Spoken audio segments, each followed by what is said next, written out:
Sebetulnya untuk teknik komunikasi untuk main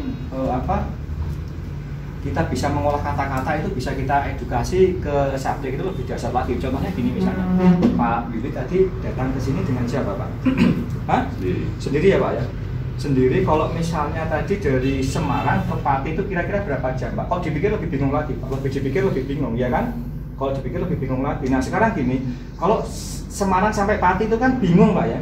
Kalau bingung, misalnya Pak Willy ini mau pulang ke Pati atau pulang ke Semarang, kira-kira mau ngajak temen nggak Pak? Kalau mau dipikir lebih bingung lagi, gitu kan? Iya kan lebih bingung lagi kan? Tadi kesini bawa dompet nggak Pak? Boleh saya ini Pak, harus saya pinjam Pak ya? Oke, dompet saya pinjam Pak ya? Oke. Nah sekarang gini Pak, misalnya nih Pak, tadi kan kesini sama siapa bingung Pak ya? Bingung ya? Bingung dan ini sadar kan bingungnya kan? Sadar kan? Nah kalau bingung, misalnya sudah bingung gitu, ini handphonenya siapa Pak? Handphonenya saya minta nggak apa-apa ya Pak ya? Saya bawa dulu nggak apa-apa ya? Saya bawa dulu nggak apa-apa, oke. Dan kalau misalnya Pak Willy itu bingung, terus misalnya nanti kira-kira mau pulang dari sini jam berapa Pak?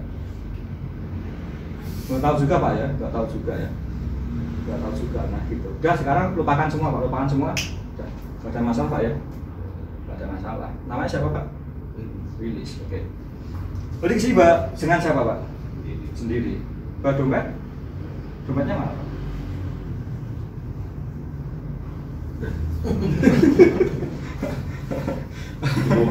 Di mobil Pak ya? Di mobil. Jadi dompetnya Pak Willy ternyata ketinggalan di mobil. Handphonenya bawa nggak Pak? Di mana handphonenya Pak? Di mobil juga Pak ya? Nah, di mobil juga. Nah. Iya di mobil. Oh di mobil Pak ya? Jadi gitu, kalau misalnya kita bisa mempraktekkan kata-kata ya seperti halnya gendam atau apa ya seperti ini Pak, dia tetap sadar.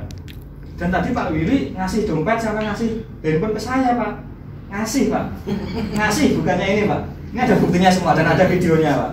Jadi bukan saya ambil, bukan saya minta, tapi memang dikasihkan. Dan tadi memang Pak Willy sudah merasakan fenomena gendam jalanan seperti apa ya seperti itu Pak. Nanti bisa dipelajari Pak, karena ini saya rekam Pak ya. Ini untuk pembelajaran. Oke. Ngomong sama kamera dulu Pak, sisi kamera dideketin Pak. Rasanya gimana Pak? Tadi ketika ngasih dompet, ngasih handphone tadi sadar nggak Pak? Nggak tahu maksudnya. Nggak tahu maksudnya dompet nggak di bawah.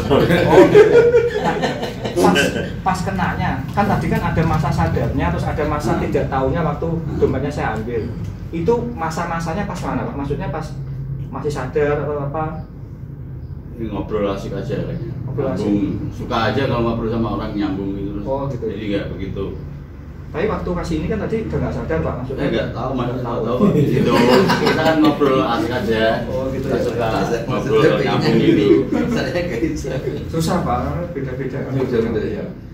Jadi seperti itu Pak. Gitu kan. Bapak yang gitu. Jadi seperti itu Pak ya nanti.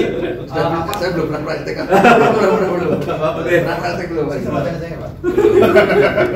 Jadi kira-kira seperti itu Pak. Tadi Pak Willy sudah merasakan fenomena gendam jalanan itu seperti apa ya, kurang lebih seperti itu Pak ya. Nanti bisa dipelajari Pak di videonya, terus di tutorialnya nanti ada. Oke. Kalau tadi merasakan kan mungkin nggak bisa mempelajari ya Pak ya. Kalau mungkin Pak Joko bisa pelajari karena melihat. Kalau Pak Willy kan nggak bisa karena merasakan. Tapi nanti bisa dilihat videonya. Itu Pak ya. Oke, dan itulah tadi tayangan ini ya sedikit. Bukan saya mau mengajarkan, tapi bagaimana tetap kita harus siaga dengan orang-orang yang tidak kita kenal. Oke, sama saya Roni Delasena dan Pak siapa Pak? Willis. Pak Willis.